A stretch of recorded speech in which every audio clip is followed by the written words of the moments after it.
Hey, this is Jack, and this video is called Should You Take Your Ex Back? This is a reaction video from an original YouTube short from British dating coach Matthew Hussey. I'm sure a number of you are familiar with his work. Let's check it out. Let's see if we agree. If you are currently in the situation that you are going through a breakup, have gone through a breakup, perhaps you've had the previous experience of an ex coming back, I think this will be useful for you. Let's load it up. Here we go. So if someone tries to get back with you after breaking up with you, I would be bold and be confident and say to them, listen, as much as I might like the idea of being back with you, I don't want to be back with someone who doesn't want me. I don't want to be back with someone who's not sure about me. The sexiest... Oh, so a couple of things here. So I like the stand that he's taken here, right? Basically, he's taken a stand for your own power, worth, and value. Generally, that's a good thing. I do think there's a distinction between someone not wanting to be with you, if that's clearly their truth, and someone who's not sure about you, right? Obviously, this depends sort of where you are in the process, right? If you've known someone for 30 years and they're still not sure about you, okay, maybe that's different than we've known each other for 3 months or 6 months or 12 months. So if you haven't watched it, I've done a video about how to hold doubt in relationship. That might be useful for you. You can check it out. It's got, if he's got doubts, do this. The other thing I'll just say super quickly, this like bold and confident stance, I love that if it's authentically available. Meaning you're going through a breakup, you're unlikely, I think, to be only in this energy, right? You're probably going to be some mix of sad, angry, upset, possibly depressed, resigned, anxious. There's going to be a lot of stuff going on if it's a serious breakup. So if you can authentically be bold and confident, great. But I don't want to set that as an actual barrier to your authenticity. I sometimes joke with people that confidence is a poor man or poor woman's authenticity, meaning that once you taste more of your own authenticity, I think you place less pressure on yourself to have to be confident. The biggest thing in the world is someone who's sure about you. Remember that. Too many people, and there are so many people out there right now who are chasing someone they shouldn't be. Ooh, that's probably true. That is true.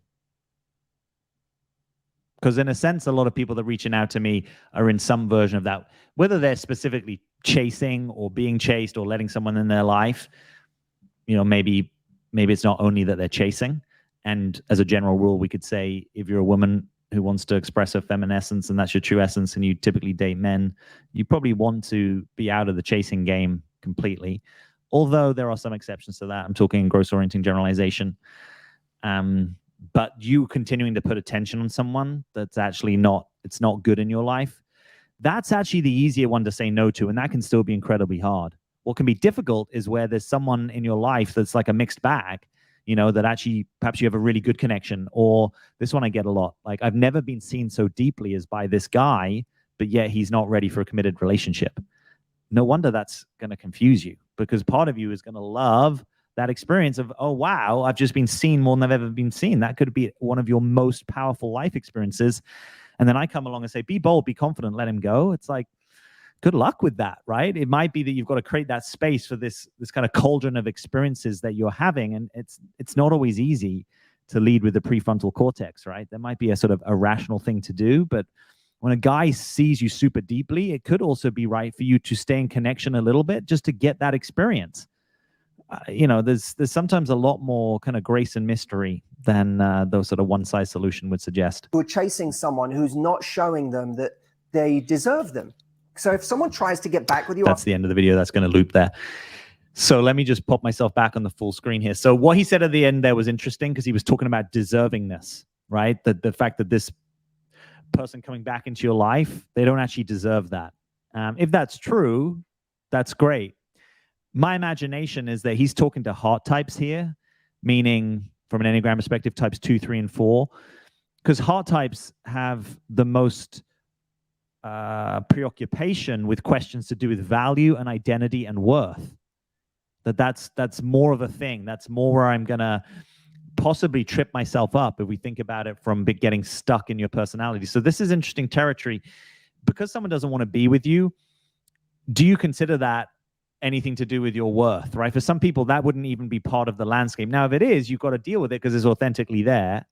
Ideally, you can start to move into an orientation where your value isn't so much about who is in your life or not, or how other people see you. But that's a high bar, right? For most of us, we like the experience of other people liking us. We like the experience of other people wanting us around.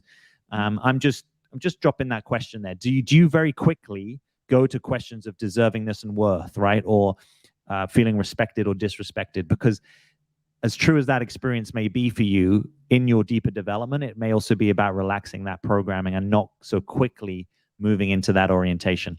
That said, I love the general kind of orientation of this video. If an ex is going to come back into your life, something has to have changed, right? Maybe that's the thing that hasn't been said here yet. If it's more of the same old, it's probably just going to be the same old, right? Something has to shift either on your side of the fence, their side of the fence, or in the way that the dynamic is. So if an ex is coming back to you, really the question is, has something changed? And you can give them a hearing, right? But this doesn't need to mean you got to spend all day with them. It doesn't need to mean you start having a text relationship with them again. It might mean, hey, let's go for a coffee and I can hear what's up for you and if something's changed. But you can kind of lay that frame. Like, I want to hear if there's anything that's different. And you're missing me isn't the same as something different. Even if that's an authentically held experience, right? They may well be missing you. That's okay. That's allowed. But we want something substantive or something transformed. And oftentimes, in my experience, that's not actually the case. I'm curious what your experience is. Do you agree with this? Do you agree with what I'm saying? Let me know. Leave me a comment. I'd love to know if there's any other video that you would love me to review. So please leave me a link or give me a suggestion, because I would be down to do more of these if you're down to watch them. All right, that's what I got. If you are going through this right now, I'm wishing you all the best in your discernment, your clarity, and your sobriety. You'll have this in the fullness of time. And as always, I'm Jack. Thanks for being here.